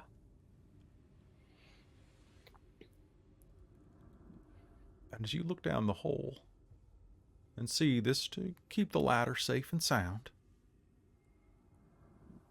Flora, you glance down at the paper. And for a second there, you can swear that you see something in the shadows reaching up toward you as the lantern flickers to darkness. And family, that's where we're going to call our game for the day. As you head into the dark with only one lantern at your disposal. I'm going to give y'all an XP for that, though, because I'm a nice game master. Yay! All right, so you guys enjoyed that episode? Y'all? Oh, You had to get that was good. So much fun. That was good. I've That was missed this real good. game. It's a good game. Oh. So, folks, I family, enjoyed that. All my horror. I had some horror great symbols. comebacks in that. y'all had some good. Now, y'all, speaking of comeback, y'all come back here for the next episode of Old Gods of Appalachia. We got a lot to see and a lot to do. What's going on with Mr. Horn? What's going on with, or Mr. Thorn, I should say. What's going on down here in the basement? What is the big secret with the Sinclairs? And is Russell ever going to come back? And if he does, is he going to be a contrite and changed man? I have a feeling he is not, family. I have a feeling Russell's going down the well. Oh, I wouldn't want to keep him under We my gotta house. feed what's down there, right? You got to feed what's down there. And hey, if you want to feed what's down there, I suggest you head over to our Patreon, where you too can feed whatever's down the well, like our divine producer, my mama. Hey, mama, how you doing? You're a divine producer, and I really appreciate that. Our demonic producers, who definitely might be down that well, like Precarious, Schulten, and Kelowna Curd. Oh, he's definitely down there. He built that well. He You know is. what? You need to call on the wizards of the Patreon to help buying that well, like Tammy the Forever Cleric, who has, praise be with her. The Ink Goblin, who knows a thing or two about magic spells, and Sorcerer Sanguine, who's there to lift your spirits. Also, if you need some help, don't forget to call on the High Council of the Patreon, like Taryn, Dustin, Amberthist, Raven with Baubles, Karasha Urquhart, Chef Aladeth, Larouk, Mike Baxter, and Iridian. And family, thank you for supporting us and for watching Old Gods of Appalachia. We'll see you next time. Y'all be careful out there. And we'll see you real soon. Good night, family.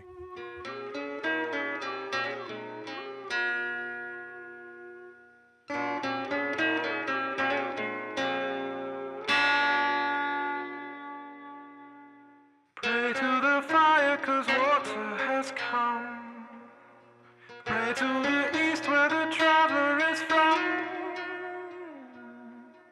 Dine with their mind and in time read their soul. For about in this heaven is a topless hole.